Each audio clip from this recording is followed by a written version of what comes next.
Billionaire divorced for 5 months froze. Seeing his ex-wife leave a hospital with a baby on Christmas. Welcome to Secrets Narrated. Before we begin, drop a comment telling us which city you're watching from. We love seeing how far our stories travel. When the story ends, don't forget to rate it from 0 to 10 and share what you felt along the way. And if you enjoy emotional stories filled with twists and hidden truths, make sure to follow Secrets Narrated so you don't miss the next one.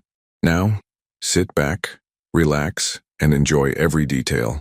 The automatic doors of St. Mary's Hospital slid open with a soft whoosh, releasing the sterile scent of antiseptic into the crisp December air.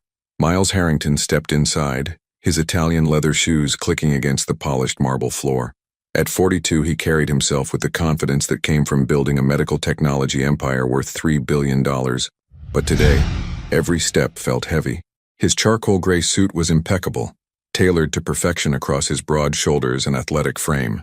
Dark hair, streaked with distinguished silver at the temples, was styled with precision. Steel blue eyes that had intimidated boardrooms across Silicon Valley now held something different, a weariness that expensive skincare couldn't hide. Miles had never planned to spend Christmas Eve in a hospital.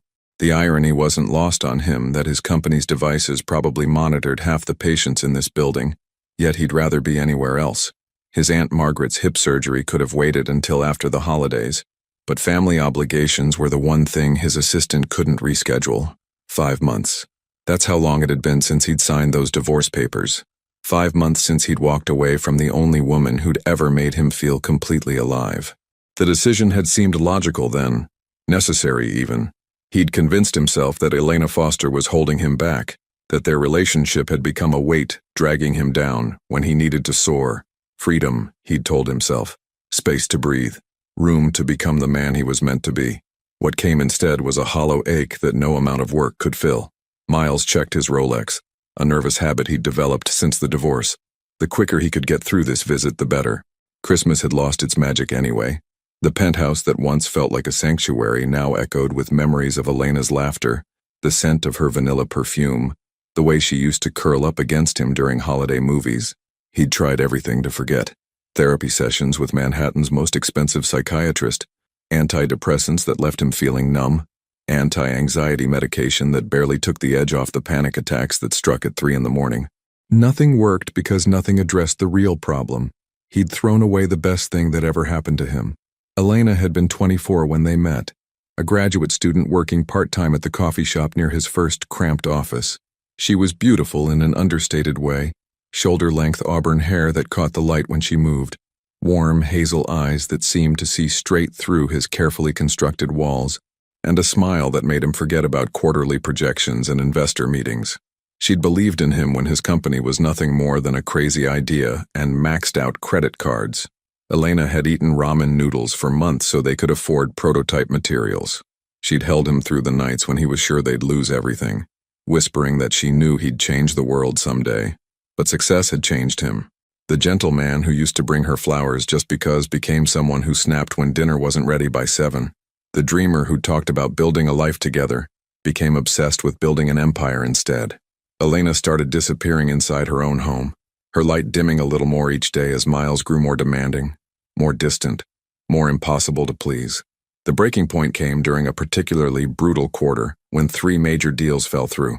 Miles had been working 18-hour days, surviving on caffeine and fury. When Elena gently suggested he take a weekend off, he'd exploded. "You don't understand the pressure I'm under," he'd shouted, his voice echoing through their Manhattan apartment. "While you're here reading books and arranging flowers, I'm trying to keep us from losing everything." The hurt in Elena's eyes had been immediate and devastating, but Miles was too consumed by his own stress to apologize. Instead, he'd grabbed his laptop and stormed out, spending the night at the office like he had so many times before. 2 weeks later, he'd asked for a divorce. "I need space," he'd told her, the words feeling like glass in his throat. "This isn't working anymore, we want different things." Elena had listened in silence, her hands folded in her lap, tears sliding down her cheeks without a sound. She didn't fight him. She didn't beg. She just nodded and said, "If that's what you want." It was what he thought he wanted, for about 3 weeks. Now standing in this hospital corridor decorated with cheerful Christmas garland, Miles felt the familiar weight of regret pressing down on his chest. His phone buzzed with a text from his assistant, about a conference call with Tokyo, but he ignored it. Business could wait. The elevator dinged softly, and Miles stepped inside, watching the numbers climb toward the orthopedic wing. His reflection stared back at him from the polished steel doors. Successful, powerful, and utterly alone. He'd built his empire. He'd become the man he thought he wanted to be. But in the process, he'd lost the only person who'd ever made him feel like he was already enough. As the elevator slowed to a stop, Miles straightened his tie and prepared to play the part of the dutiful nephew. Just a quick visit, some small talk about recovery times and physical therapy, and then he could escape back to his empty penthouse where the silence couldn't mock him quite as loudly. The doors slid open, revealing the bustling hospital floor ahead. He had no idea that everything he'd tried so hard to leave behind was about to walk right back into his life. What do you think Miles will discover that will change everything he thought he knew about his choices? Miles found room 412 after wandering the maze of hospital corridors longer than necessary. He'd deliberately taken the scenic route, delaying the inevitable small talk that family obligations demanded. The orthopedic wing buzzed with activity, nurses checking charts, families clustered around doorways, the constant beep of monitoring equipment that his own company had probably manufactured. Aunt Margaret looked smaller than he remembered, propped up against white pillows with her silver hair perfectly styled, despite having surgery 2 days prior. She'd been his mother's older sister, the one who'd stepped in after the car accident when Miles was 17. Margaret had never married, dedicating her life to her career as a federal judge and to keeping Miles grounded when his ambition threatened to consume everything decent about him. "You look terrible," she said without preamble, her sharp blue eyes so similar to his own, taking inventory of his appearance. Despite the expensive suit and careful grooming, Margaret had always been able to see through his armor. "Merry Christmas to you too, Aunt Maggie." Miles leaned down to kiss her cheek, catching the familiar scent of her Chanel perfume. Some things never changed. "Don't deflect. Sit down and tell me what's eating you alive." She patted the chair beside her bed with the authority of someone who'd spent 40 years making lawyers squirm in her courtroom. Miles reluctantly took the seat, loosening his tie. The hospital room was decorated with a small Christmas tree that some well-meaning volunteer had probably placed there, its tiny lights blinking cheerfully in defiance of the institutional atmosphere. "I'm fine, just tired. End of the year. You know how it is." Bullshit. Margaret's language had grown more colorful since retirement. "You've been fine for 5 months now and you look like you haven't slept properly since the divorce. When's the last time you ate a real meal?" The question caught him off guard. When was the last time? His housekeeper left prepared meals in the refrigerator, but most of them ended up in the garbage untouched. Food had lost its appeal around the same time everything else in his life had turned gray. "I eat," he said lamely. "Coffee and whatever your assistant orders for those endless meetings doesn't count." Margaret shifted in her bed, wincing slightly as her hip protested. "You know, Elena called to check on me after the surgery." Miles's jaw tightened. "She did? Sweet girl. Always was. She asked about my recovery, sent flowers. Those beautiful white orchids by the window are from her." Margaret's voice carried a weight that made Miles uncomfortable. "She sounded tired, Miles. Really tired." The words hit him harder than they should have. He'd been so focused on his own pain that he'd barely considered what Elena might be going through. She'd probably had to find a new place to live, rebuild her entire life while he'd simply moved back into his bachelor penthouse and pretended everything was fine. That's nice of her," he managed. "She didn't mention why she sounded so exhausted, but I have my suspicions." Margaret fixed him with the stare that had made seasoned prosecutors confess their sins. "What aren't you telling me?" Miles stood abruptly, walking to the window that overlooked the hospital parking lot. Snow had started falling, coating the cars in a thin layer of white. Christmas Eve snow. Elena had always loved that. She used to say it made everything look like a snow globe. Magical and perfect. "There's nothing to tell. We're divorced. We've both moved on. Have you?" The simple question hung in the air between them. Miles watched a young family walking toward the hospital entrance, father carrying a car seat, mother clutching a diaper bag, older child skipping beside them. Such ordinary happiness, the kind he'd once taken for granted. "She was pregnant," he said suddenly, the words escaping before he could stop them. Margaret went very still. "Was? Was, I don't know." Miles pressed his forehead against the cool glass. "She told me the day we signed the papers, 3 months along." The silence stretched between them, broken only by the soft beeping of Margaret's heart monitor. When she finally spoke, her voice was deadly quiet. And I told her I didn't want anything to do with it, that she could raise the child alone.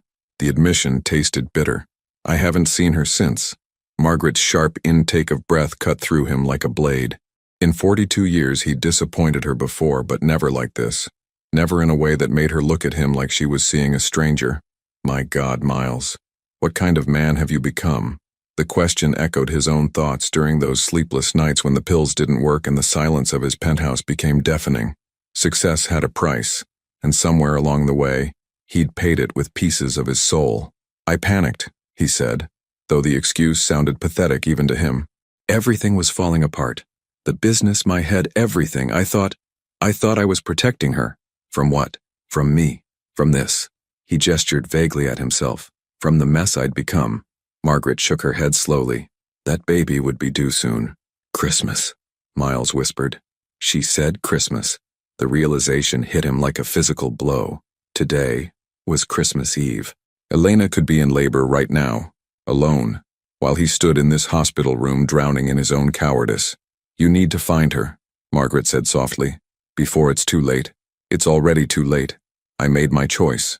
Choices can be unmade. Pride can be swallowed. But some chances, Margaret's voice cracked slightly. Some chances don't come around twice. Miles turned from the window, meeting her eyes. They were wet with unshed tears, and the sight broke something inside him that had been carefully held together with money and medication. I don't know how, he admitted. You start by admitting you were wrong. Then you figure out how to be the man she fell in love with instead of this hollow shell wearing expensive suits. Before Miles could respond, his phone buzzed. A text from his driver. Waiting outside whenever you're ready, sir. I should go, Miles said, though he made no move toward the door. Yes, you should, but not to that empty penthouse. Margaret reached for his hand with surprising strength. Find her, Miles. Find them both, before you lose the only thing that ever really mattered. As Miles leaned down to kiss his aunt goodbye, he caught sight of the parking lot again. A woman was walking slowly toward the main entrance, moving carefully like someone carrying something precious. Even from this distance, even with snow obscuring his view, something about her made his breath catch. The hair color was right. The height was right. The way she moved. His heart stopped. Elena, and she was heading straight into the hospital where he stood frozen, watching his past and future collide in the falling snow. Miles's legs moved before his mind could process what he was seeing. He left Margaret's room without a proper goodbye, his Italian leather shoes echoing against the hospital corridors as he half walked, half ran toward the main entrance. His heart hammered against his ribs with a violence that made him wonder if this was what a heart attack felt like. The elevator seemed to take an eternity. He watched the numbers descend. 4th floor, 3rd, 2nd. Each ding marking time in slow motion. When the doors finally opened to the main lobby, Miles stepped out into a world that felt fundamentally different than the one he'd entered an hour ago.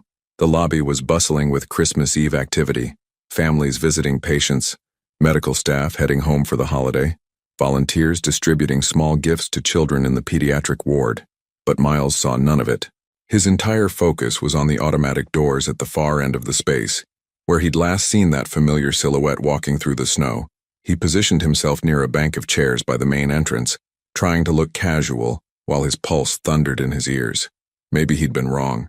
Maybe it hadn't been Elena at all. Maybe his guilt-ridden mind was playing tricks on him, projecting her image onto some stranger because the doors slid open, and there she was. Elena Foster stepped into the hospital lobby moving slowly, deliberately, like someone carrying something infinitely precious. She wore a long wool coat the color of deep burgundy, her auburn hair longer than he remembered, falling in soft waves around her shoulders. But it was what she carried that made Miles's world tilt off its axis. A baby, tiny, wrapped in a soft cream-colored blanket, cradled against her chest with the protective instinct of a mother who'd learned to be everything to someone who depended entirely on her. Miles felt his knees go weak. The baby was real. His child, the child he'd rejected, dismissed, abandoned, was here, breathing, alive, perfect. Elena looked tired in a way that went deeper than sleepless nights. There were shadows under her hazel eyes that spoke of weeks spent navigating new motherhood alone. Her skin was paler than he remembered, and she moved with the careful gait of someone still recovering from childbirth. But even exhausted, even worn down by circumstances he'd forced upon her, she was still the most beautiful woman he'd ever seen. She approached the information desk, her voice soft as she spoke to the volunteer, probably asking for directions to a patient's room. Miles couldn't hear the words, but he could see the gentle way she adjusted the baby's blanket, the automatic sway in her posture that new mothers develop to keep their children calm. 2 days old, the premise had said.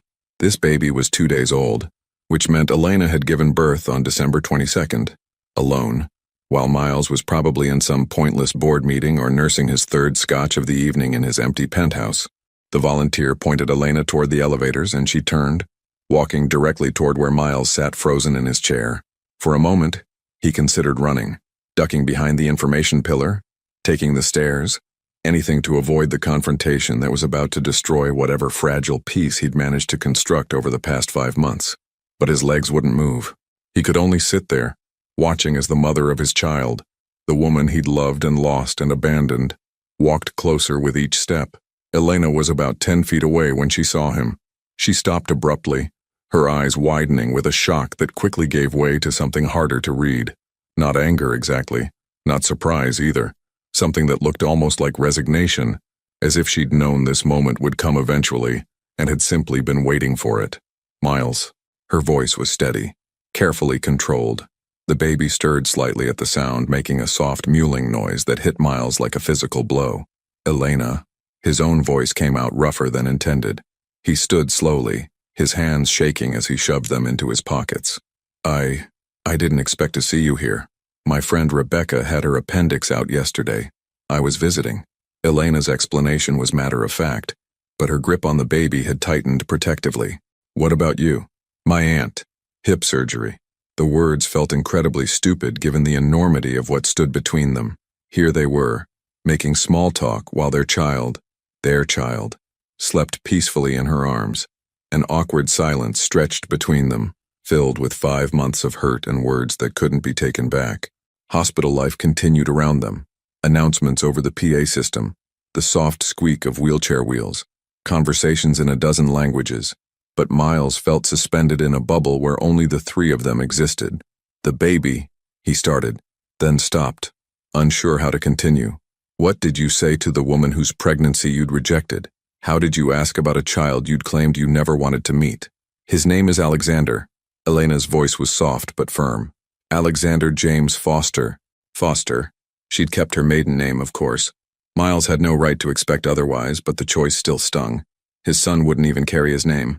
Alexander, Miles repeated, the syllables feeling foreign on his tongue. That's a good name. Elena didn't respond. She was studying his face with an intensity that made him feel exposed, as if she could see every sleepless night, every moment of regret, every pill he'd swallowed trying to numb the pain of losing her. You look thin, she said finally. The observation, delivered without malice but with a detachment that hurt more than anger would have, made Miles acutely aware of how much weight he'd lost. His suits hung differently now. His housekeeper had started leaving larger portions, worried about his declining appetite. You look tired, he countered, then immediately regretted the words. Of course she was tired. She'd just given birth. She was raising a newborn alone because he'd been too much of a coward to face responsibility. I am tired, Elena said simply, but that comes with the territory. Another silence. Alexander made another small sound, and Elena automatically began the gentle swaying motion that Miles was learning was universal among new mothers. The simple gesture, so natural, so instinctive, highlighted everything he'd missed, everything he'd chosen to miss. Elena, he began, but she cut him off with a slight shake of her head. Don't, she said quietly. Not here, not like this. She was right. The hospital lobby, surrounded by strangers and Christmas decorations, wasn't the place for the conversation they needed to have. But Miles felt desperate, like if he let her walk away now he might never get another chance. Can we talk? Somewhere private? His voice cracked slightly on the last word. Elena looked down at Alexander, who had fallen back into the peaceful sleep of the very young, then back at Miles. For a moment he thought she might refuse. She had every right to. He'd forfeited his claim to her time, her consideration, her forgiveness the day he'd told her to raise their child alone. There's a chapel on the 2nd floor, she said finally. It's usually empty this time of day. Miles nodded, relief flooding through him even as terror gripped his chest. He was about to face the consequences of the worst decision he'd ever made, and he had no idea if there was any path forward that didn't end in complete devastation. As Elena moved toward the elevators, Alexander still sleeping peacefully in her arms, Miles followed at a respectful distance. His son, his beautiful, perfect son who didn't even know he existed. The elevator doors closed around the three of them, and Miles caught his reflection in the polished steel. He looked exactly like what he was, a man who'd lost everything that mattered and was only just beginning to understand the true cost of his choices. The chapel on the second floor was indeed empty, a small sanctuary tucked away from the medical chaos beyond its doors. Soft light filtered through stained glass windows depicting scenes of healing and hope. Wooden pews faced a simple altar adorned with white poinsettias, someone's donation to bring Christmas spirit to those seeking solace in their darkest hours. Elena chose a pew near the back, settling carefully with Alexander still sleeping against her chest. Miles sat in the same row but left a respectful distance between them, close enough to see the gentle rise and fall of his son's breathing, far enough to honor the invisible barrier that his choices had created. The silence stretched between them, heavy with unspoken words and 5 months of separate grief. Miles studied Elena's profile in the colored light from the windows, the delicate curve of her nose, the way she unconsciously tucked a strand of hair behind her ear, the protective curve of her body around their child. She looked older, he realized. Not just tired, but aged in the way that profound loss could age someone. "How was the birth?" he asked finally, his voice barely above a whisper in the sacred space. Elena didn't look at him. "Difficult," she said simply. 22 hours of labor. The cord was wrapped around his neck, so they had to do an emergency C-section at the end. Miles felt something cold grip his chest. Was he okay? He is now. Elena's hand moved protectively over Alexander's back. The doctors said it was touch and go for a few minutes. His heart rate dropped dangerously low. The words hit Miles like physical blows. His son had nearly died, and he hadn't even known.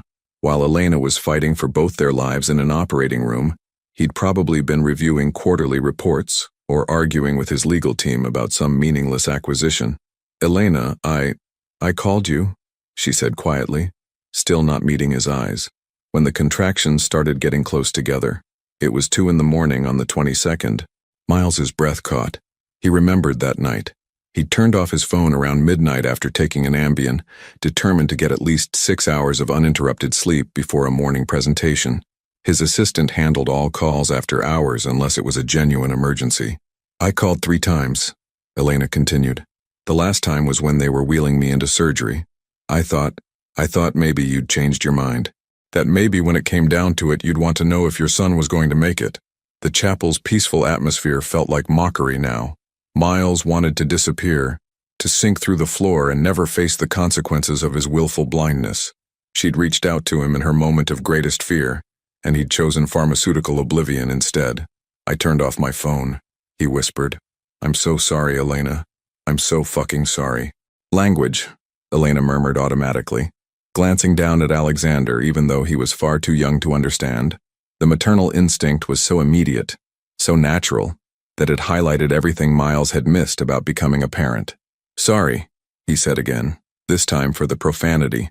How many more things would he need to learn about being around his son? Elena finally turned to look at him, and the pain in her hazel eyes was devastating. "Do you want to know what the hardest part was? It wasn't the labor.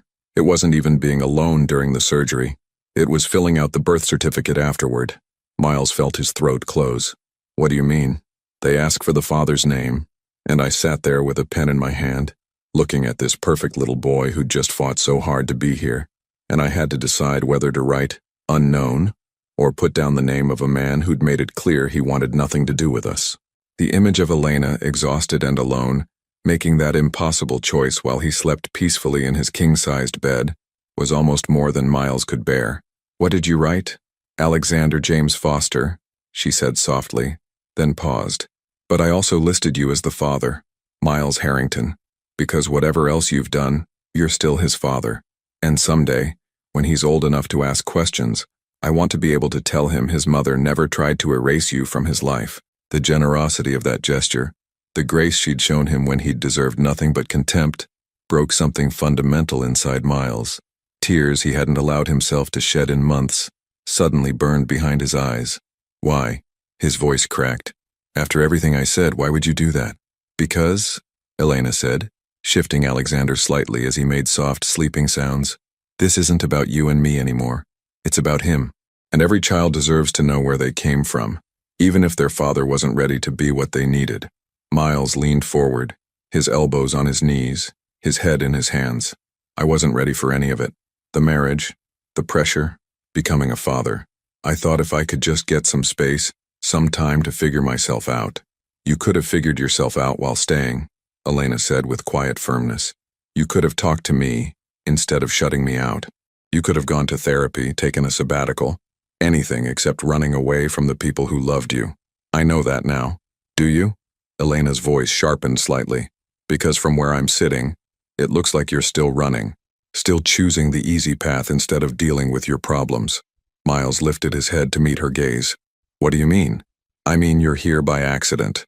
You didn't come looking for us. You didn't try to find out how Alexander was doing. You're only sitting in this chapel because you happened to be visiting your aunt when I happened to walk through those doors. Elena's voice remained steady, but Miles could hear the hurt underneath. If I hadn't shown up today, would you have ever wondered if your son was healthy, happy, if he had your eyes or your smile? The question hung in the air between them. Miles wanted to lie, to claim he'd been planning to reach out, but Elena had always been able to see through his carefully constructed facades. I was scared, he admitted, terrified that you'd tell me to get lost, that you'd moved on and built a life that was better without me in it. So you decided for both of us that we were better off without you. Yes. Just like you decided we were better off divorced without asking what I wanted. Yes. Elena was quiet for a long moment, looking down at Alexander.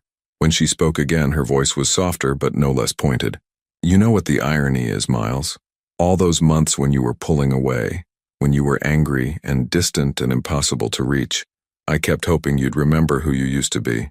The man who brought me coffee in bed on Sunday mornings, who stayed up all night when I had the flu, making sure I stayed hydrated, who told me he wanted to build something beautiful with me. Miles remembered that man too. He felt like a stranger now, buried under years of stress and ambition, and the desperate need to prove he was more than the scared kid whose parents had died too young. I don't know how to be him anymore, Miles said quietly. Then learn, Elena said, but don't expect me to teach you. I'm too tired to save anyone else right now. I've got my hands full keeping one little person alive and healthy. As if summoned by her words, Alexander stirred in her arms, making the soft mewling sounds that Miles was beginning to recognize as signs of waking up. Elena automatically began the gentle rocking motion, her attention immediately shifting to her son's needs. He's hungry, she said, checking her watch. I need to get home to feed him. The practical reality of Elena's new life, feeding schedules, diaper changes, the endless demands of a newborn, hit Miles with unexpected force. While he'd been drowning in self-pity, she'd been learning to be everything to someone who depended on her completely. Elena, he said as she carefully gathered her purse and prepared to stand. What would I have to do? To be part of his life, I mean. She looked at him for a long moment, Alexander now fully awake and beginning to fuss in her arms. I don't know, Miles, but whatever it is, it would have to be about him. Not about getting me back. Not about easing your guilt. About being the father he deserves consistently, reliably, without drama or conditions or escape clauses. I want to try. Wanting isn't enough, Elena said, standing carefully. Alexander needs more than good intentions. He needs someone who shows up, someone he can count on, someone who won't disappear when things get hard. She paused at the end of the pew, looking back at him one last time. If you're serious about this, Miles, prove it. Don't call me tomorrow with grand gestures and promises. Figure out who you are now, who you want to be, and whether you're capable of putting someone else's needs before your own. Because if you hurt him the way you hurt me, she didn't finish the sentence. She didn't need to. As Elena walked out of the chapel carrying their son, Miles remained in the pew, surrounded by stained glass angels and the echo of her challenge. For the first time in months, he had something concrete to focus on. Not getting Elena back. He wasn't sure that was even possible anymore. But becoming worthy of the trust of a 2-day-old boy who didn't even know his name yet. The question was, after everything he'd done, everything he'd failed to be, was it already too late? Miles sat in the chapel for another 20 minutes after Elena left, staring at the stained glass window where colored light painted abstract patterns on the empty pew beside him. The silence that had felt peaceful when they'd first entered now pressed against him like a physical weight, heavy with the echoes of everything Elena had said. Figure out who you are now, who you want to be, and whether you're capable of putting someone else's needs before your own. Her words replayed in his mind as he finally stood and walked back through the hospital corridors. Christmas Eve was winding down around him. Visiting hours were ending, staff was rotating to skeleton crews, and the decorations seemed more garish than festive under the fluorescent lights. When he reached the main entrance, Miles pulled out his phone and called his driver, then immediately hung up. Instead of heading home to his empty penthouse, he found himself walking out into the December evening, letting the cold air shock his system into something approaching clarity. Snow was still falling steadily, muffling the sounds of the city around him. Miles had no destination in mind. He just walked, his expensive suit wholly inadequate for the weather, his Italian leather shoes slipping slightly on the sidewalks. For the first time in months, the physical discomfort felt appropriate. He deserved to be cold. He deserved to be uncomfortable. 3 blocks from the hospital, he passed a children's clothing store, its windows decorated with tiny mannequins wearing holiday outfits. Without thinking, Miles stopped, pressing his palm against the cold glass. Newborn sizes, 0 to 3 months. Little onesies printed with reindeer and snowflakes, impossibly small shoes, blankets soft enough for the most delicate skin. Alexander was 2 days old. What did 2-day-old babies need? What did they wear, eat, think about? Miles realized with crushing clarity that he knew nothing about infants. He could negotiate billion-dollar deals in 3 languages, but he'd never changed a diaper, never warmed a bottle, never soothed a crying child. His phone buzzed. A text from his assistant. Hope your aunt's visit went well. The Tokyo call has been moved to 9 a.m. your time tomorrow. Merry Christmas. Miles stared at the message for a long moment, then typed back, cancel all my meetings for the next week. Family emergency. He hit send before he could second-guess himself. The next message went to his personal assistant. I need you to research something for me. Everything about newborn care. Books, classes, whatever new fathers are supposed to know. Also, find me the best child psychologists in the city, ones who work with fathers who are starting late. Then, before he lost his nerve entirely, he called Dr. Claire Mitchell, the psychiatrist he'd been seeing sporadically since the divorce. Her voicemail picked up immediately. Of course, it was Christmas Eve, but he left a message anyway. Dr. Mitchell, it's Miles Harrington. I know it's a holiday, but I need to schedule an emergency session as soon as possible. Something has happened, and I think I'm ready to do the real work now. The work we talked about. Call me back when you can. By the time Miles made it back to his building, his suit was soaked through and his hands were numb with cold. The doorman, Roberto, looked concerned as he held the door. Mr. Harrington, are you all right? You look like you've been walking for hours. I'm fine, Roberto, just needed some air. Miles paused in the marble lobby, looking at his reflection in the polished surfaces. He looked exactly like what he was, a man who'd just had his world turned upside down. Actually, Roberto, can I ask you something? Of course, sir. You have grandchildren, don't you? Roberto's face lit up with pride. 5 of them, ages 2 to 16. What's it like, being responsible for someone so small? Roberto studied Miles's face with the perceptive gaze of someone who'd worked with people long enough to read between the lines. Terrifying, he said simply, and wonderful, but mostly terrifying until you realize that love is more powerful than fear. Miles nodded, processing this wisdom from an unexpected source. Thank you. Congratulations, Mr. Harrington, Roberto said quietly as Miles headed toward the elevator. I hope everything works out. The penthouse felt different when Miles walked in. The same expensive furniture, the same panoramic view of Manhattan, the same oppressive silence. But now it all seemed like a museum exhibit labeled, The Life of a Man Who Had Everything and Nothing. Miles poured himself a scotch, then set it down without drinking. Alcohol had been his escape for months, and Elena's challenge was still ringing in his ears. If he was serious about becoming someone worthy of Alexander's trust, he couldn't keep numbing himself every time reality became uncomfortable. Instead, he sat at his computer and began researching. What did newborns need? How often did they eat? How much sleep did new parents actually get? The information was overwhelming. Websites filled with advice about feeding schedules and sleep training and developmental milestones. Miles felt like he was cramming for the most important exam of his life, One he'd already missed the first class of. Around midnight, his phone rang. Dr. Mitchell, calling back despite the late hour. "Miles, I got your message. You sound different. What's happened?" "I have a son," Miles said, the words feeling surreal even as he spoke them. "He's 2 days old, and I haven't been part of his life at all. His mother, my ex-wife, went through pregnancy and childbirth alone because I told her I didn't want anything to do with the baby." Dr. Mitchell was quiet for a moment. "And how do you feel about that now? Like the worst human being who ever lived?" Miles leaned back in his chair, staring at the ceiling. "Like I've wasted 5 months feeling sorry for myself while a woman I claimed to love was building a life without me. Like I might be too broken to ever be what this child deserves. But you want to try.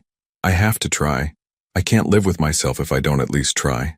This is the breakthrough we've been working toward, Miles. The moment when you stop running from responsibility and start running toward it." Dr. Mitchell's voice was gentle but firm. "It won't be easy. Changing ingrained patterns never is, especially when there's a child involved who can't wait for you to figure yourself out. I know. Are you prepared for the possibility that it might be too late? That Elena might not be willing to let you into Alexander's life?" Miles thought about Elena's exhausted face, the protective way she'd held their son, the careful distance she'd maintained even in the chapel's intimate space. "I have to try anyway," he said. "Even if it's too late for Elena and me, Alexander deserves to know his father tried." After he hung up, Miles returned to his research with renewed focus. By 3 a.m., he'd filled a notebook with information about newborn development, feeding schedules, and safety guidelines. He'd also ordered a dozen books about fatherhood, child psychology, and healthy co-parenting relationships. But the most important thing he did was write a letter he might never send. "Alexander," it began, "you don't know me yet, and I haven't given you any reason to want to, but I'm your father. And I want you to know that your existence has already changed me in ways I didn't think were possible. Your mother is the strongest, most amazing woman I've ever known. And if you grow up to be half as brave and good as she is, you'll be remarkable. I made terrible mistakes before you were born. I was scared and selfish and too proud to admit I needed help. I hurt your mother, and I abandoned both of you when you needed me most. I can't undo those choices, but I can promise you this. I'm going to spend every day for the rest of my life trying to become the father you deserve. I don't know if your mother will ever forgive me enough to let me be part of your life, but whether you grow up knowing me or just knowing about me, I want you to understand that you were wanted. Maybe not at first, maybe not by someone who was ready to be a good father, but you are wanted now. Completely, desperately, with every broken piece of my heart. I love you already, Alexander. I love you enough to change everything about who I've been." Miles folded the letter carefully and placed it in his desk drawer. Today actually, since it was now Christmas morning, he would start the real work. Therapy, parenting classes, whatever it took to become someone worthy of holding his son.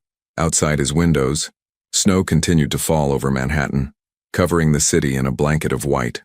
Christmas morning was dawning on a world that looked completely different than it had 24 hours ago. Miles looked at his reflection in the dark window and saw for the first time in months a man who had something to fight for.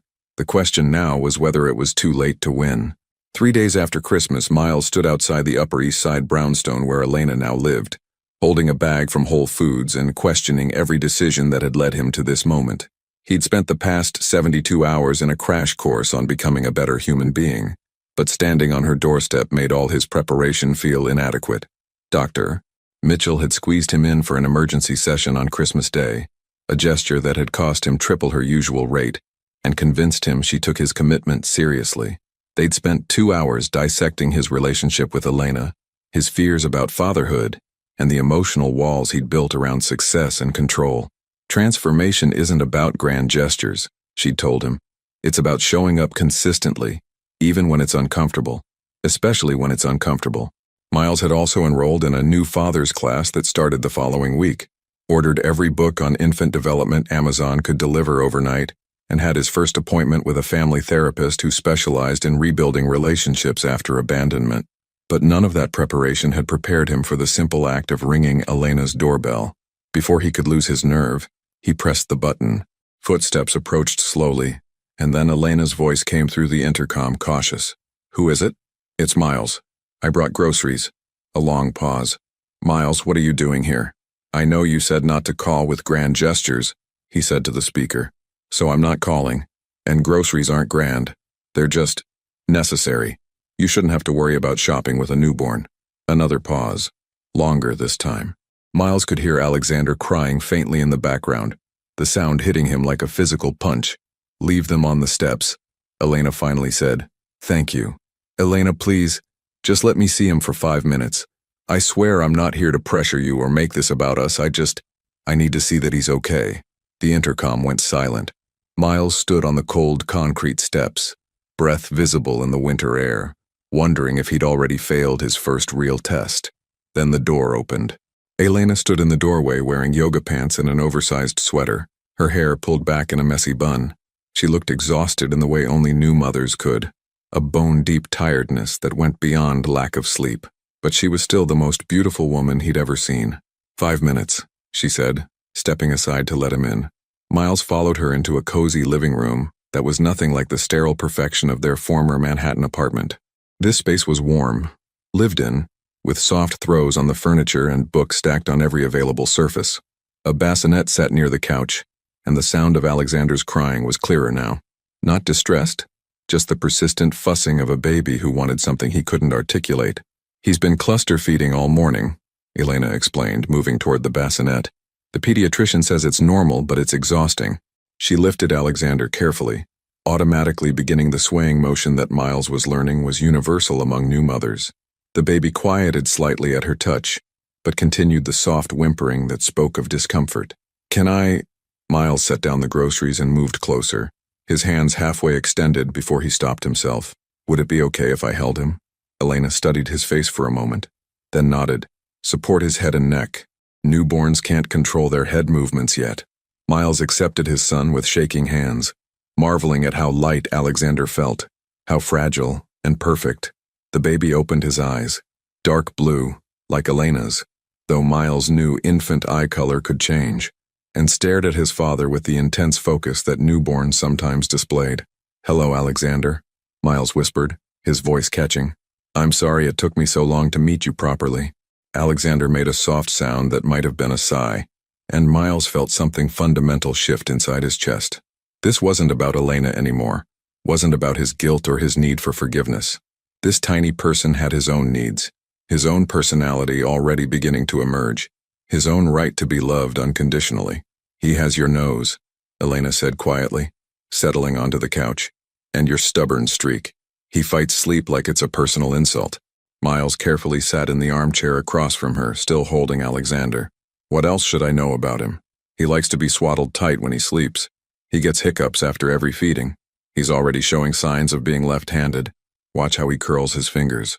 Elena's voice warmed as she talked about their son, the maternal pride evident despite her exhaustion. And he hates having his diaper changed. The crying you heard when you arrived? That was diaper protest. Miles absorbed every detail, filing it away like critical business intelligence. These weren't just random facts about a baby. They were insights into his son's emerging personality, preferences that mattered because Alexander mattered. I've been researching, Miles said carefully, about newborn development, feeding schedules, all of it. I know it doesn't make up for not being here from the beginning, but I want to learn. Elena's expression softened slightly. What kind of research? Everything. Books, websites, parenting forums. I even signed up for a new father's class that starts next week. Miles shifted Alexander to his other arm, surprised by how natural the movement felt. Did you know that newborns can see about 8 to 12 inches clearly? That's exactly the distance from your arms to your face when you're holding them. Evolution designed them to focus on their parents. I didn't know that, Elena said, and Miles caught a hint of the curiosity that had always drawn him to her. She'd been a literature student when they met, someone who collected interesting facts, like other people collected stamps. The instructor said that skin-to-skin contact helps regulate their breathing and heart rate, Miles continued, and that talking to them, even when they can't understand words yet, helps with language development. You talked to an instructor already? Dr. Claire Mitchell. She's the therapist I've been seeing since the divorce. I told her about Alexander, about what happened between us, and she helped me find resources. Miles looked down at his son, who had fallen asleep in his arms. I also have an appointment with a family counselor who specializes in situations like ours. Elena was quiet for a long moment, studying them both. Miles, what are you hoping to accomplish here? The question was direct but not hostile, and Miles appreciated her honesty. I want to be his father, not just financially. I know you don't need my money. I want to be someone he can count on, someone who shows up when he needs me. And what about us? Miles met her eyes. I don't know. I hope someday we can be friends for his sake. But I'm not here to win you back, Elena. I'm here because I finally understand that being a parent isn't about what I want or what makes me comfortable. It's about what's best for him. Elena nodded slowly. That's actually what I needed to hear. Before Miles could respond, his phone buzzed with a text. He ignored it, but Elena noticed. You can check it, she said. I know your work is important. Miles glanced at the screen and felt his stomach drop. The message was from his biggest client, threatening to pull their contract if he didn't personally handle a crisis that had emerged over the holiday weekend. 2 weeks ago, he would have handed Alexander back immediately and spent the next 6 hours on emergency conference calls. Instead, he turned off the phone. It's not more important than this, he said simply. Elena's eyes widened slightly. Miles, that could be $1 million client. I've seen you take calls during our anniversary dinner. Then I had my priorities wrong. Miles looked down at Alexander, who was sleeping peacefully despite the adult conversation happening around him. This is the only thing that matters right now. As if testing his resolve, his phone immediately started buzzing with an incoming call. The name on the screen was David Chen, CEO of Titan Medical Group, his most important client, and someone who never accepted being ignored. Miles declined the call and turned off the phone completely. I don't understand, Elena said, but her voice held a note of wonder rather than confusion. Neither do I. Completely, Miles admitted. But for the first time in years, I know what the right choice is. And it's staying here with my son. Alexander stirred in his arms, making the soft mewing sounds that Elena had explained meant he was getting hungry. Miles felt a surprising pang of disappointment as Elena stood to take the baby. I need to feed him, she explained. Of course. Miles handed Alexander back carefully, missing the weight of him immediately. Elena, can I ask you something? Would you be okay if I came by again tomorrow? Same time, same deal, just groceries and maybe a few minutes with Alexander? I'm not trying to insert myself into your routine. I just want to be consistent. Elena settled Alexander into position for feeding, her movements automatic and efficient. Why tomorrow specifically? Because Dr. Mitchell said consistency matters more than intensity. That showing up regularly, even for short visits, is better than grand gestures followed by long absences. Miles stood to leave, giving her space for the intimate process of feeding their son. And because I promised myself I wouldn't let another day pass without knowing how he's doing. Elena was quiet for so long that Miles thought she might refuse. Finally, she nodded. Same time tomorrow. But Miles, if you're going to do this, you have to really do it. Alexander can't handle the uncertainty of a father who shows up when it's convenient and disappears when life gets complicated. I understand. I hope you do, Elena said softly, because he's already going to have to navigate growing up with divorced parents. I won't let him also grow up wondering if his father actually wants him. Miles paused at the door, looking back at Elena feeding their son in the warm glow of the afternoon light filtering through her windows. The scene was so peaceful, so complete, that he felt like an intruder in their carefully constructed world. But Alexander was his son too, and for the first time since Christmas Eve, Miles felt like he might actually be worthy of that title. I'll see you tomorrow, he said. As he walked back to his car, his phone vibrated with a voicemail from David Chen that he didn't bother to check. Tomorrow he would deal with the professional consequences of putting his son first. Tonight he would research more about newborn feeding schedules and wonder if Elena might someday trust him enough to let him stay longer than 5 minutes. It wasn't much progress, but it was a beginning. The conference room at Harrington Medical Technologies felt more like a tribunal than a business meeting. Miles sat at the head of the polished mahogany table, facing 12 board members whose expressions ranged from concerned to furious. David Chen's empty chair seemed to loom larger than the occupied ones, a stark reminder of the client they'd lost overnight. 48 hours. Richard Blackstone, the lead board member, said without preamble, "You've been unreachable for 48 hours while our biggest contract imploded. Care to explain?" Miles straightened his tie, a nervous habit he'd been trying to break. 3 weeks of daily visits to Elena and Alexander had given him perspective on what truly mattered. But sitting in this room full of men who measured worth in quarterly profits, his newfound priorities felt fragile. There was a family emergency, Miles said carefully. I handled what I could remotely and delegated the rest to the appropriate teams. A family emergency? Catherine Crane, the only woman on the board, leaned forward. Miles, your only family is your aunt and she's recovering nicely from her surgery. We checked. The words hit him like a slap. Of course they'd checked. These people had built careers on knowing every detail about everyone they worked with. The fact that none of them knew about Alexander spoke to how completely he'd compartmentalized his personal life. It's complicated, Miles said. Complicated doesn't begin to cover the shitstorm you've created, snapped Jonathan Torres, whose pharmaceutical division had been counting on the Chen contract. Titan Medical isn't just pulling their business. They're telling everyone in the industry that Harrington Medical is unreliable. Do you have any idea how much this is going to cost us? Miles did know. Roughly $30 million in immediate losses, with potential ripple effects that could reach twice that amount. 2 months ago, those numbers would have sent him into a panic that lasted weeks. Now all he could think about was how Alexander had smiled. Actually smiled, not just gas, during yesterday's visit. I understand the financial implications, Miles said, but sometimes things happen that are more important than money. The room fell silent. Catherine Crane looked like she'd swallowed something unpleasant.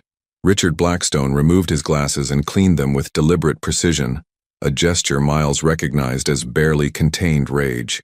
More important than money? Richard's voice was dangerously quiet. Miles, you built this company on the principle that success requires total dedication. You've fired people for taking vacation during critical projects. You've missed weddings, funerals, and family gatherings because business came first. What could possibly be more important than protecting what we've all spent 15 years building? Before Miles could answer, his assistant knocked on the conference room door. Usually Sandra knew better than to interrupt board meetings, but her expression was urgent. I'm sorry to interrupt, but there's someone here to see Mr. Harrington. She says it's about his son. The words fell into the conference room like a grenade. Miles felt the blood drain from his face as 12 pairs of eyes turned to stare at him with varying degrees of shock and confusion. His what? Catherine Crane's voice cut through the silence. Miles stood quickly. I'll handle this. We can resume the meeting. Sit down, Richard commanded. Sandra, send whoever it is in here. Now. Sir, I don't think that's...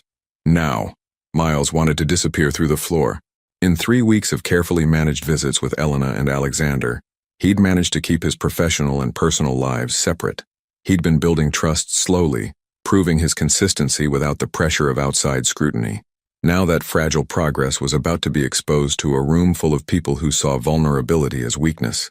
The conference room door opened, and Elena walked in carrying Alexander in his car seat. She looked professional in dark slacks and a cream-colored blouse, her hair pulled back in a low bun, but there were dark circles under her eyes, and she moved with the careful precision of someone operating on very little sleep. Alexander was awake and alert, his dark blue eyes taking in the unfamiliar surroundings. I'm sorry to interrupt, Elena said, addressing the room with the poise Miles remembered from corporate dinner parties. I'm Elena Foster. I wouldn't have come if it wasn't urgent. Miles found his voice. Elena, what's wrong? Is Alexander okay? He's fine, she said quickly, then hesitated. But we need to talk. In private. I'm afraid privacy isn't an option right now, Richard said coldly. Miss Foster, is it? You mentioned Mr. Harrington's son. We weren't aware he had any children. Elena's gaze flicked to Miles, and he saw a flash of understanding in her eyes. She'd walked into a minefield, and his board was about to use their son as ammunition against him. Alexander is 3 weeks old, Elena said simply, lifting the car seat slightly. Miles is his father. The silence that followed was deafening. Miles watched his carefully constructed professional image crumble in real time as the board absorbed this information. Jonathan Torres looked like he was calculating how this revelation would affect stock prices. Catherine Crane's expression had shifted from surprise to something that looked almost like admiration. 3 weeks, Richard repeated slowly. And you're just now telling us about this? Elena, Miles said, standing again. What did you need to tell me? She took a deep breath. Dr. Jennifer Reynolds called this morning. Alexander's bilirubin levels are elevated. It's probably nothing serious, but he needs to go back to the hospital for more tests and possibly phototherapy. Miles felt the world narrow to a single point of focus. Is he in danger? The doctor doesn't think so, but jaundice can be serious in newborns if it's not treated properly. Elena's voice was steady, but Miles could see the fear underneath her calm exterior. I know you're in a meeting, but I thought you should know. In case something happens. Miles was already reaching for his jacket. Let's go. Sit down, Richard commanded again. Miles, you can't just walk out of another emergency meeting because my son might need medical treatment, Miles said, his voice cutting through Richard's protest. That's where I'm going to be. This is exactly what we're talking about, Jonathan Torres exploded. You have responsibilities to this company, to your employees, to your shareholders. You can't just abandon everything every time your personal life gets complicated. Miles turned to face the board, and for the first time in his professional career, he felt absolutely certain about his priorities. You're right, he said calmly. I can't abandon everything every time my personal life gets complicated. But this isn't complicated.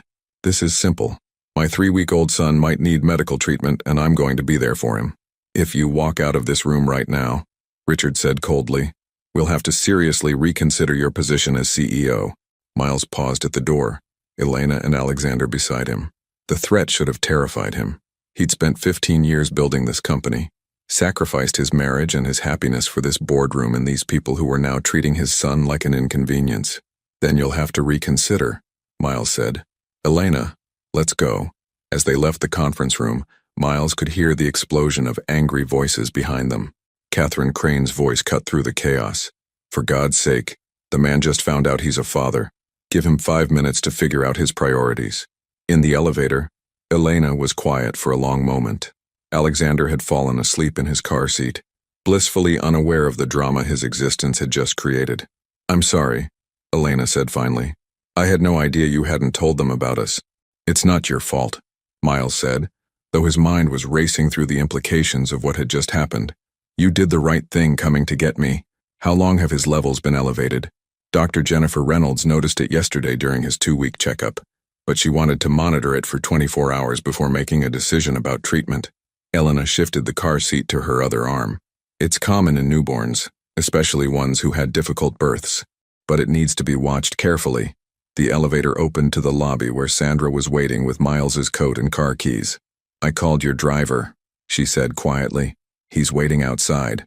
And Miles, for what it's worth, you made the right choice.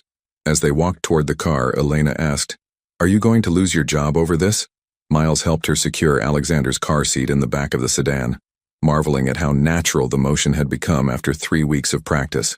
I might, he said honestly, but that's a problem for tomorrow. Today we need to make sure our son is okay. Elena met his eyes over the roof of the car. Our son? Our son, Miles confirmed. For the first time since Christmas Eve, the words felt completely true. As the car pulled away from Harrington Medical Technologies, Miles watched his life's work disappear in the rearview mirror. 3 weeks ago, the sight would have filled him with panic. Now with Elena beside him and Alexander sleeping peacefully in his car seat, Miles felt something he hadn't experienced in years, complete certainty about what mattered most. The question was whether it was too late to save either his company or his family. The pediatric wing of Mount Sinai Hospital had a different energy than the adult floors Miles had visited just weeks earlier. Everything was smaller, softer, designed to comfort children and their terrified parents.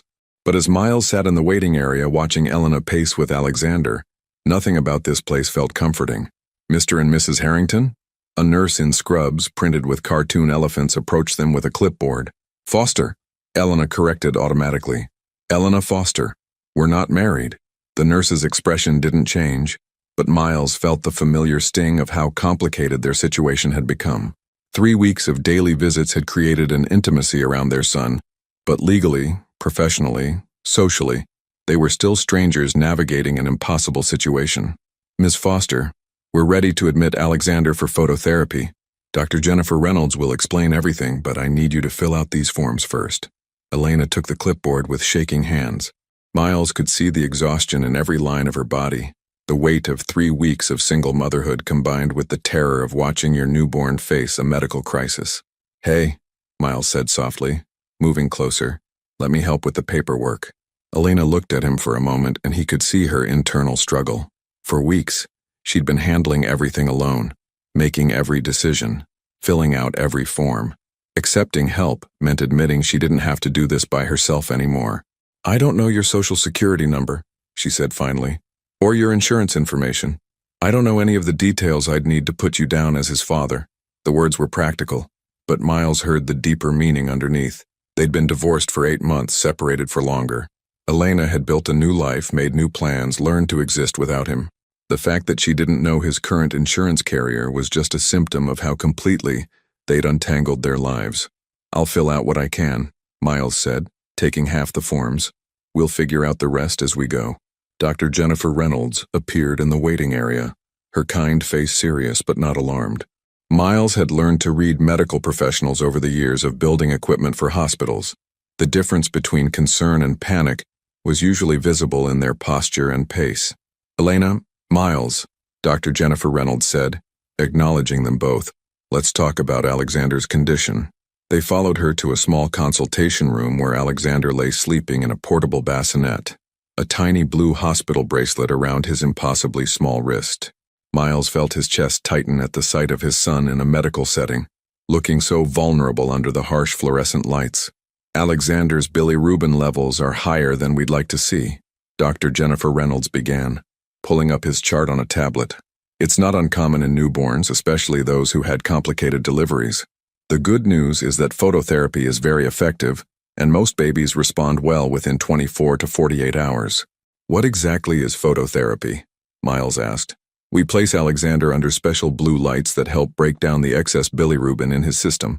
He'll need to stay under the lights for most of the day, with breaks for feeding and diaper changes.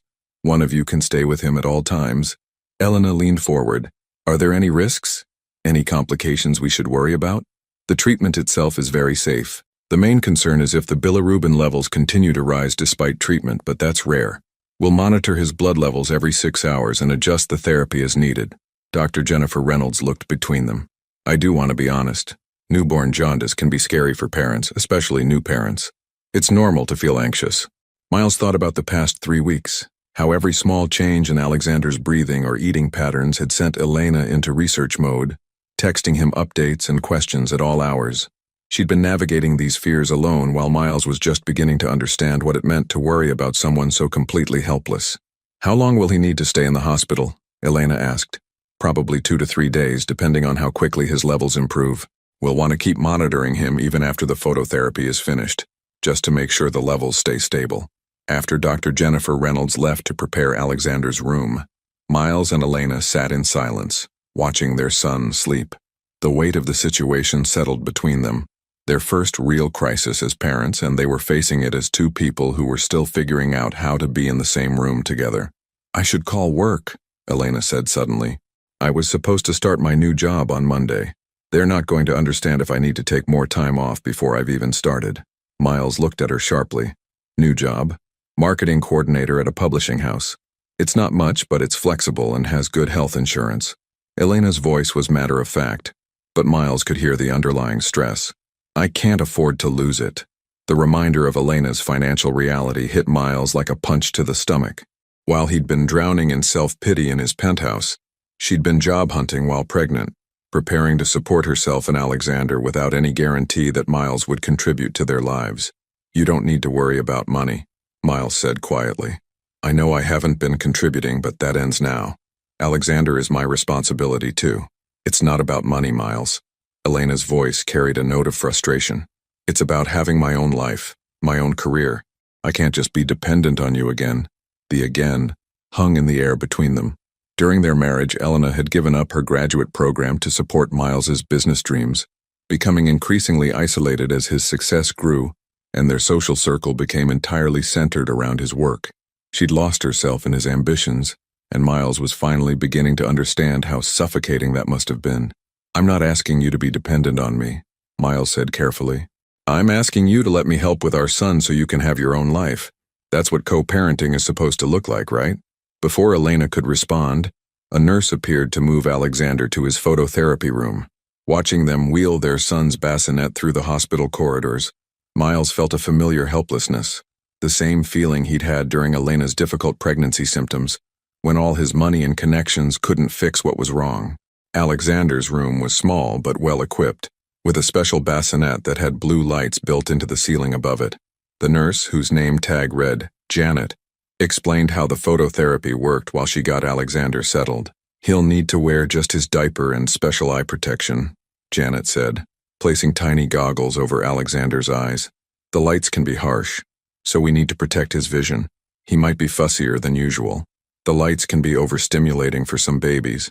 As if on cue, Alexander began to cry. Not the hungry or tired cry Miles had learned to recognize, but something more distressed. Elena immediately moved toward the bassinet, her hands hovering over their son without quite touching. "It's okay, sweetheart," she murmured. "Mama's here, Daddy's here too." The casual way she included Miles in that comfort made his throat tight. For 3 weeks, he'd been a visitor in their lives, someone who showed up for scheduled appointments but missed the midnight feedings and diaper blowouts. Now, in this sterile hospital room, they were functioning as partners for the first time. "Can we both stay?" Miles asked Janet. "Of course. We have a reclining chair that converts to a bed, and there's a couch that's surprisingly comfortable. Most parents find it easier to take shifts. One person tries to rest while the other stays with the baby." After Janet left, Miles and Elena settled into an awkward routine. Elena took the first shift, sitting beside Alexander's bassinet and reading him a story in a soft voice that seemed to calm his fussing. Miles used the time to make phone calls, to his assistant about rearranging his schedule, to his insurance company about adding Alexander as a dependent, to his lawyer about updating his will to include his son. When Elena finally agreed to try to rest, Miles took his place beside the bassinet. Alexander was awake under the blue lights, his tiny hands moving restlessly. Without the eye protection, Miles could see that his son's eyes were tracking movement, following his father's face as he leaned closer. "I know this is scary, buddy," Miles said quietly, "but you're going to be okay. Your mom and I are going to make sure of it." Alexander made a soft sound that might have been recognition. Miles carefully slipped his finger into his son's tiny fist, marveling at the strength of that grip. "I'm sorry I missed the first 3 weeks," Miles continued, his voice barely above a whisper. "I'm sorry I wasn't there when you were born, or when your mom was scared, or when you had your first smile, but I'm here now, and I'm not going anywhere." From the couch, Elena's voice was soft but clear. "He can hear you, you know. Babies recognize their parents' voices, even when they're this young."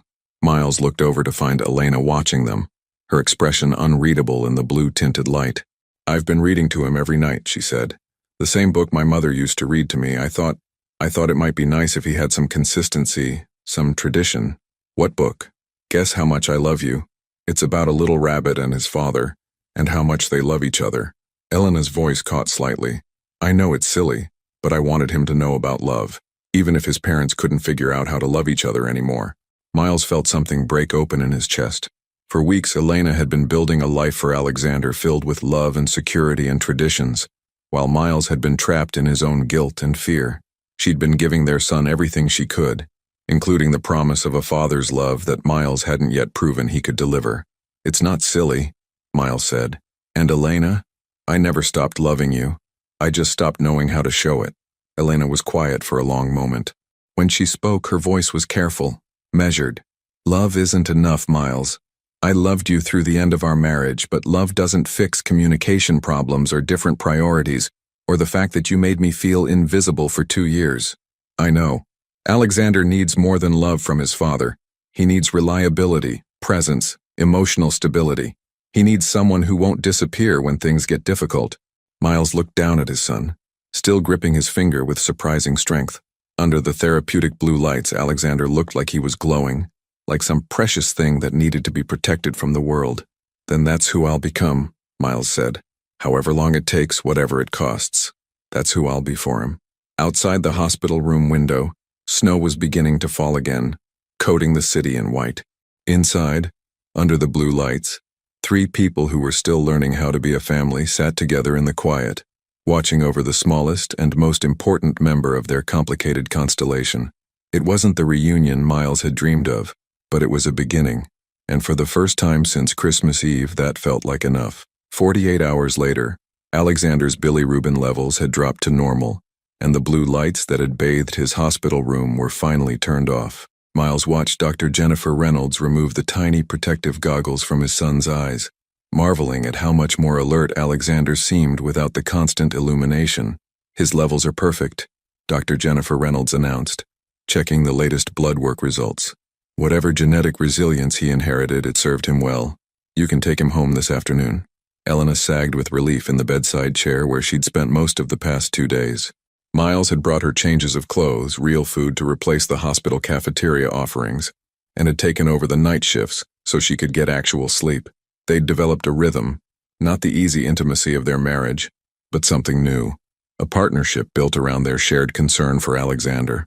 "Thank you," Elena said to Dr. Jennifer Reynolds, "for everything. I know this is routine for you, but it was terrifying for us. First medical crisis is always the hardest. Dr. O," Jennifer Reynolds said kindly. "You both did exactly what you needed to do, stayed calm, followed instructions, and made sure Alexander felt loved and secure. That's what matters." After Dr. Jennifer Reynolds left, Miles helped Elena pack their things, while Alexander slept peacefully in his regular bassinet. No more wires, no more monitors, no more blue lights, just their healthy son, ready to go home. "I should call the office," Elena said, checking her phone.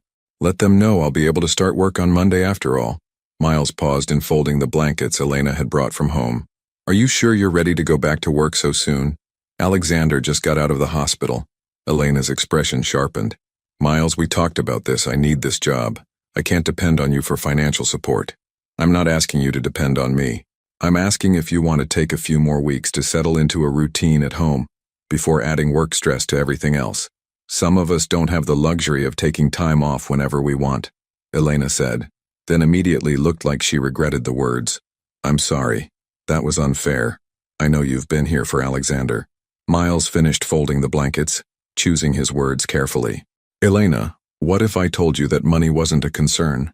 That you could take as much time as you needed to be with Alexander without worrying about income?" Elena stared at him. "What are you talking about?" Before Miles could answer, his phone rang. Sandra's name appeared on the screen and Miles felt his stomach drop. He'd been avoiding calls from the office for 2 days, letting everything pile up while he focused on Alexander's health. "I have to take this," he said, stepping into the hallway. "Miles?" Sandra's voice was tight with worry. "Where are you? The board meeting was supposed to start an hour ago." Miles closed his eyes. He'd completely forgotten about the emergency board meeting Richard Blackstone had scheduled to address the fallout from his walkout 2 days earlier. "I'm at the hospital. Alexander is being discharged today." "Miles, listen to me carefully. Richard Blackstone called an emergency vote. They're trying to remove you as CEO. Catherine Crane has been fighting for you, but she's outnumbered. If you don't get here in the next hour, they're going to proceed without you." The words hit Miles like a physical blow. He'd known this was coming, had seen it in Richard's expression when he'd walked out of the last meeting, but hearing it confirmed made his chest tighten with panic. What are they saying? What's their justification? Abandonment of fiduciary duty, failure to prioritize company interests, erratic behavior. Sandra's voice dropped. "Miles, they're painting you as someone who's having a breakdown. They're saying the divorce, the stress, the sudden appearance of a child. They're using all of it to argue that you're not mentally capable of running the company." Miles leaned against the hospital wall, watching through the window as Elena adjusted Alexander's blanket. His son was healthy. His family was safe. But the company he'd built from nothing, the life's work that had cost him his marriage and nearly cost him his relationship with his child, was about to slip away. "How much time do I have?" Miles asked. "Maybe 45 minutes before they vote. Miles, if you lose the CEO position, they'll offer you a consulting role with no real authority. It would be a graceful exit, but it would still be an exit." Miles thought about the man he'd been 2 months ago, someone who would have left Alexander's bedside in the middle of a medical crisis to fight for a boardroom. Someone who valued professional validation more than personal relationships. "Sandra, I need you to do something for me. Anything. Call Catherine Crane. Tell her I'm not coming to the meeting." Sandra was quiet for a moment. "Miles, are you sure? Once they vote you out, there's no coming back from this." "I'm sure." Miles watched Elena lift Alexander from his bassinet, the natural grace with which she handled their son highlighting everything he'd missed during his self-imposed exile. "But I need you to schedule a meeting with our financial team for next week. I want to know exactly what my settlement options are. Stock options, severance packages, all of it. What are you planning?" "I'm planning to take care of my family," Miles said. "Whatever that requires." When Miles returned to Alexander's room, Elena was signing discharge papers with a nurse. She looked up as he approached, clearly reading something in his expression. "Everything okay?" Miles sat down beside her, watching Alexander sleep in her arms. Their son looked so peaceful, so completely unaware of the adult complications swirling around him. The board is voting to remove me as CEO in about 30 minutes, Miles said quietly. Elena's eyes widened. What? Why aren't you there fighting for your position? Because I'm here with Alexander with you, where I should have been all along. Miles, that company is your life's work. You can't just let them take it away. Miles met her gaze, seeing the confusion and concern there. For 8 years, Elena had watched him sacrifice everything. Their time together, their social life, their emotional connection, for the sake of building Harrington Medical Technologies. The idea that he would choose to be at the hospital instead of fighting for his professional survival must have seemed impossible. My life's work is supposed to be building something that lasts, Miles said. The company will survive without me. It's successful enough to run itself, but Alexander won't get another chance to have his father present for the important moments. Elena was quiet for a long time, studying his face. What does this mean for your financial situation? For your ability to support Alexander? Miles had run the calculations during the sleepless hours of the past 2 days. Even if he lost his CEO position, his stock holdings and accumulated assets were substantial. He could live comfortably for decades without earning another dollar, and Alexander's college fund could be fully endowed with a fraction of his current wealth. It means we'll be fine, Miles said. More than fine. Elena, if you want to stay home with Alexander for 6 months, a year, whatever feels right, you can. If you want to go back to school, start your own business, pursue anything that got put on hold during our marriage, you can do that too. Elena shifted Alexander to her other arm, her expression unreadable. Why are you telling me this? Because I want you to have choices. During our marriage, I made you financially dependent on me, which meant you couldn't leave even when I was making you miserable. I never want you to feel trapped again. By money, by circumstances, by anything. And what do you want, Miles? What do you get out of this arrangement? Miles looked down at Alexander, who had opened his eyes and was staring at him with that intense focus newborns sometimes displayed. I want to be his father, Miles said simply. Not the man who sends checks and shows up for birthdays. I want to know his favorite bedtime story, his first word, what makes him laugh. I want to be someone he can count on, someone who's present for the ordinary days, not just the emergencies. Elena was quiet for so long that Miles wondered if he'd said something wrong. When she finally spoke, her voice was carefully controlled. What about us? What about our relationship? It was the question Miles had been avoiding, the one that made all his other plans feel incomplete. He wanted Elena back, wanted the warmth of her laugh, the comfort of her understanding, the partnership they'd had before ambition had poisoned everything good between them. But he was beginning to understand that wanting something didn't mean he deserved it. I don't know, Miles said honestly. I hope someday we can be friends. Good friends who can co-parent Alexander without drama or resentment. Beyond that, he shrugged. I can't ask you to trust me with your heart again. I haven't earned that yet. Yet? Elena's voice was soft. I'm hoping that if I prove I can be the father Alexander deserves consistently over time, maybe you'll believe I've learned how to put someone else's needs before my own. Maybe that will be enough foundation to build something new. Elena stood to put Alexander in his car seat for the trip home, and Miles caught a glimpse of something in her expression. Not forgiveness exactly, but something that looked like possibility. Miles, she said as they prepared to leave the hospital room that had become their temporary refuge. Yeah, for what it's worth, I think you're making the right choice. About the company, I mean. Alexander is more important than any job. As they walked through the hospital corridors toward the exit, Miles felt his phone buzzing with what he assumed were messages about the board meeting. He didn't check them. Whatever was happening at Harrington Medical Technologies, it was happening without him. For the first time in his adult life, he was exactly where he needed to be. The question now was whether it was enough to build the life he'd never learned how to want. 2 weeks after Alexander's discharge from the hospital, Miles sat in his now former office, packing the personal items that represented 15 years of relentless ambition. The board had voted him out as CEO, just as Sandra had predicted.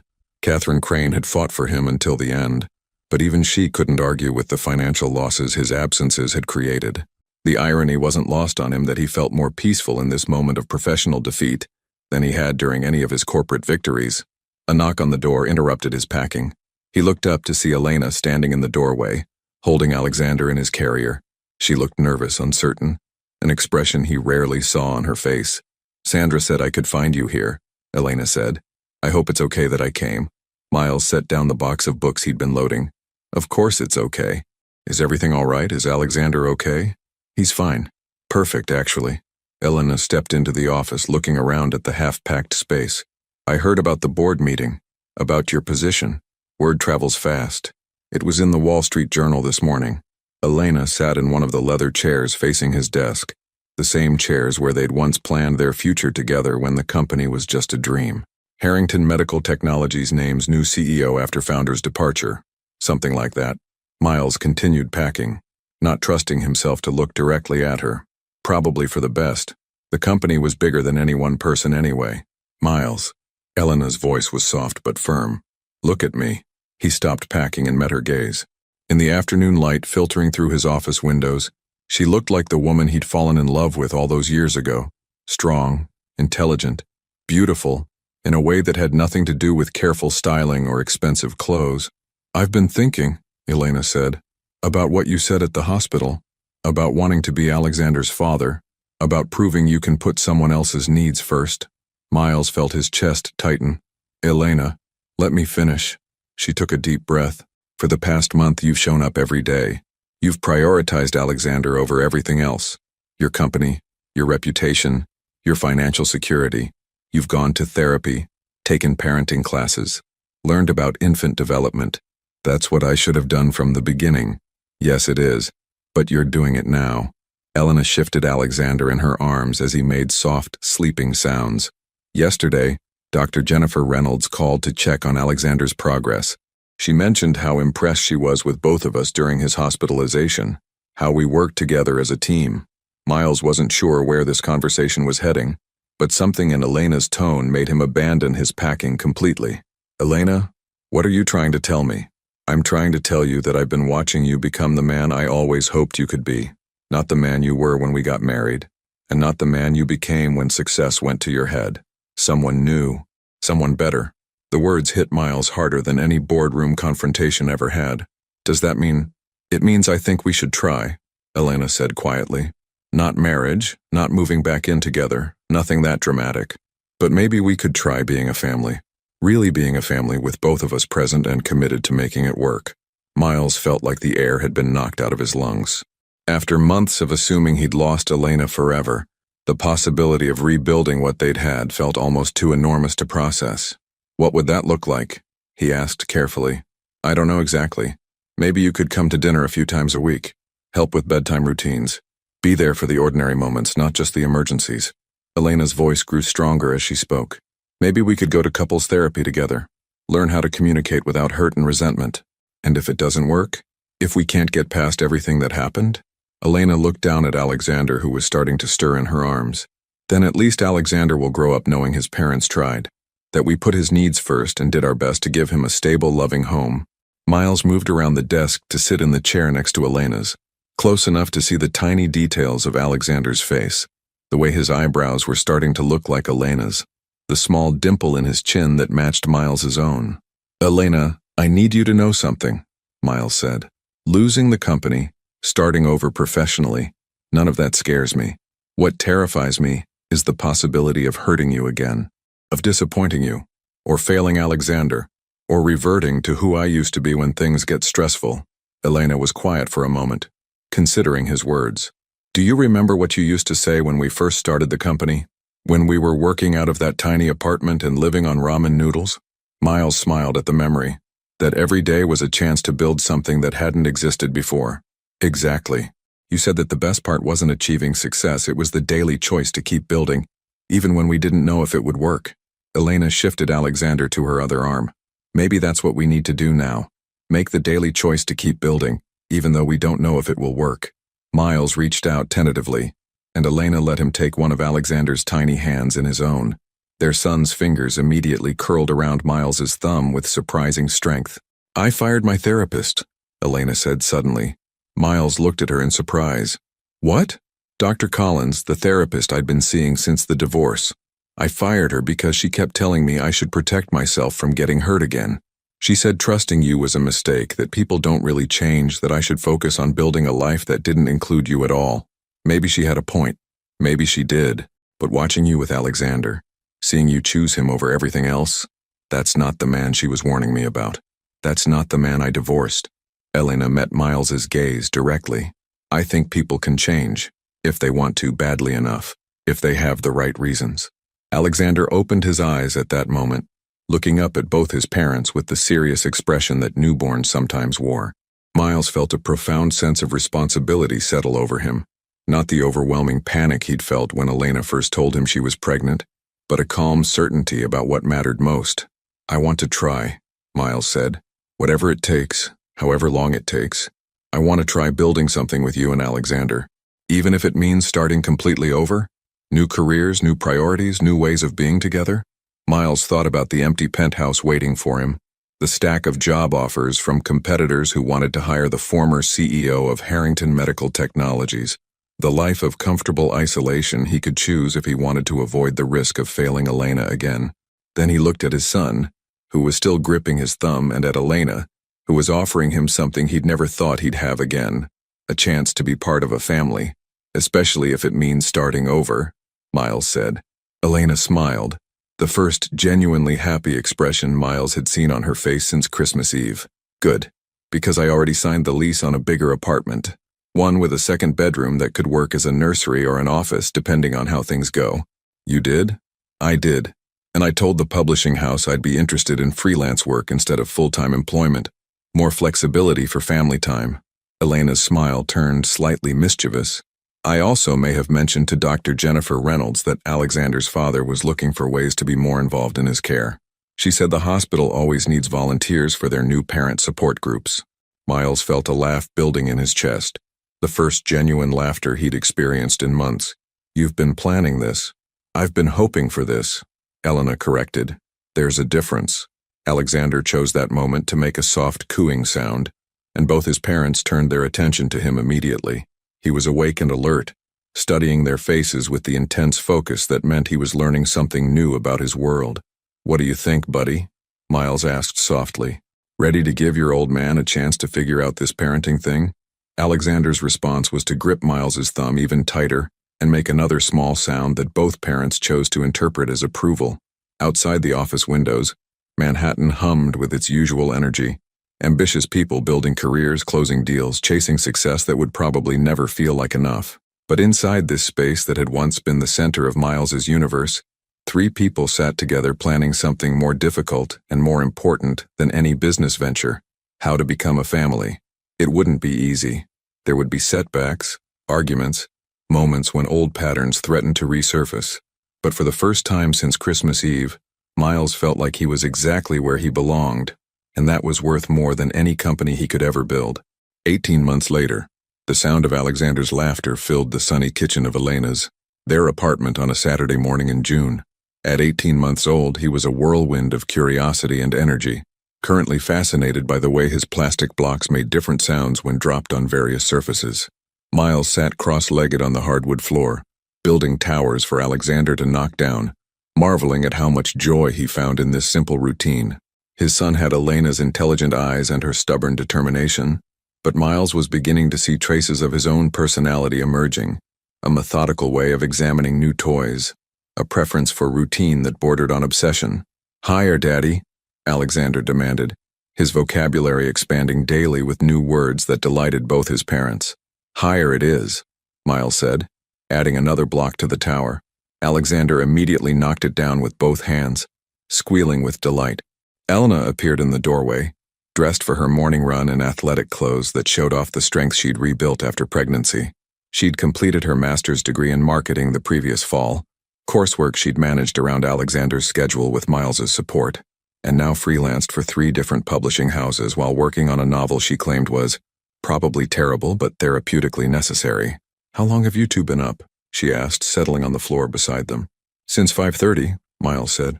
"Someone decided that sunrise was the perfect time for block engineering, and you let me sleep through it?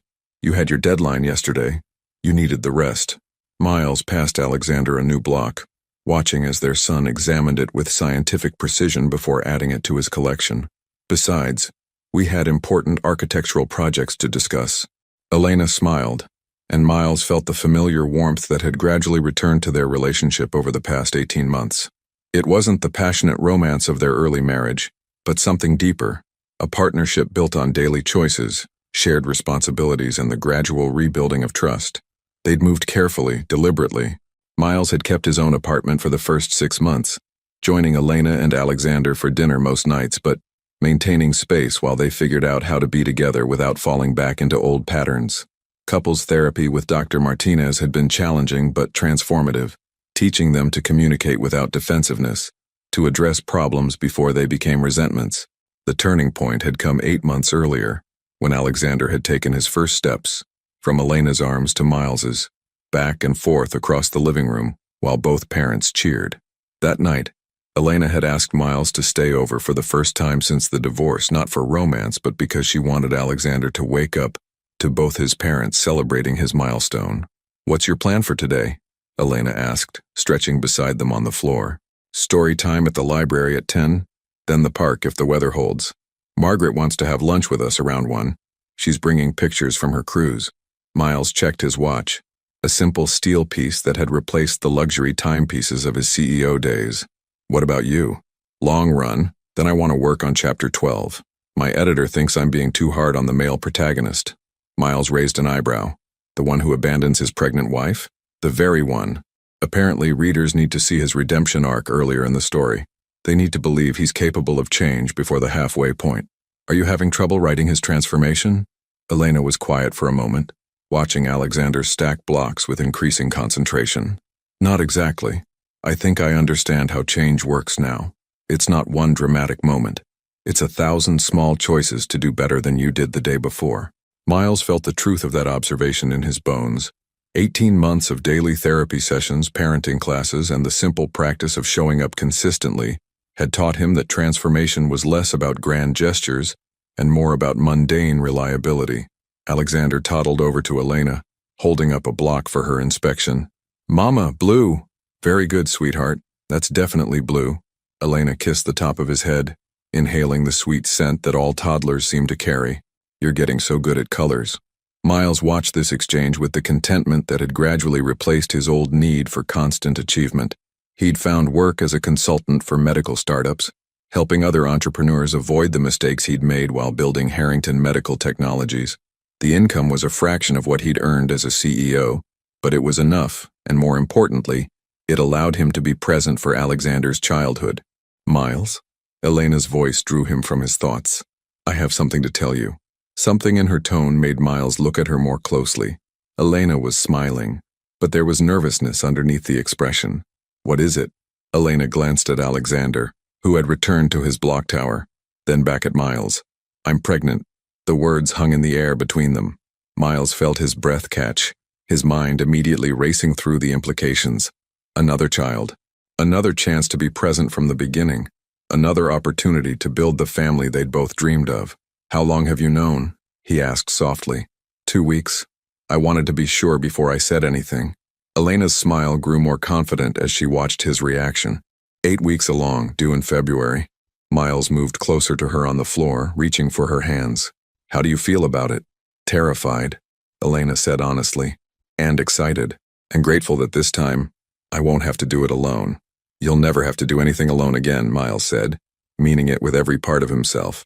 Alexander chose that moment to toddle back to them, sensing the emotional weight of his parents' conversation. He climbed into Miles's lap, then reached for Elena, wanting to be part of whatever was happening. "Baby," Alexander said solemnly, as if he somehow understood the news they'd just shared. Elena and Miles looked at each other in surprise. "Did he just?" Elena started. "Baby," Alexander repeated, patting Elena's stomach with the gentle precision that all toddlers seem to possess around pregnant women. "I think our son has excellent intuition," Miles said, adjusting Alexander in his lap. "What do you think, buddy? Ready to be a big brother?" Alexander considered this question seriously, then nodded. "Baby," he said again, as if confirming his approval. Elena laughed, the sound bright and full of joy. "Well, that settles it then." As they sat together on the kitchen floor surrounded by scattered blocks, Miles felt a profound sense of completion. Not the desperate satisfaction of professional achievement, but the quiet contentment of being exactly where he belonged. He thought about the man he'd been 2 years ago, driven by ambition, isolated by success, unable to see beyond his own needs and fears. That man had built a billion-dollar company and nearly lost everything that mattered. This man, sitting on his kitchen floor with his son and the woman he loved, had learned a different kind of success, one measured in bedtime stories and first words, in difficult conversations and shared responsibilities, in the daily choice to put family before everything else. Outside their apartment windows, New York City hummed with its usual energy. Somewhere in the concrete jungle, ambitious people were chasing dreams that might cost them more than they were willing to pay. But inside this warm space filled with children's laughter and the promise of new life, 3 people, soon to be 4, had found something more valuable than any empire. Miles pulled Elena closer, feeling Alexander settle contentedly between them. In 18 months, they'd rebuilt their relationship from the ground up, learning to be partners instead of strangers, parents instead of competitors, a family instead of 2 people who happened to share a history. "I love you," Miles said quietly, the words carrying weight they hadn't held in years. "I love you too," Elena replied, her hand finding his over Alexander's head. "All of you." As Alexander babbled contentedly about his blocks and the morning light streamed through their windows, Miles understood that this was what happiness looked like. Not the rush of closing a deal or the satisfaction of professional recognition, but the simple peace of being surrounded by people who knew him completely and loved him anyway. It had taken losing everything he thought he wanted to find everything he actually needed. And finally, that felt like enough. What do you think about second chances? Do you believe people can truly change when they have the right motivation? Share your thoughts in the comments below. Your participation means a lot to the channel. Please share your thoughts in the comments. Thank you for watching. If you enjoyed the story, please subscribe to our channel and leave a comment below letting us know what you thought. Your feedback and support mean a lot to us. Stay tuned for more exciting stories.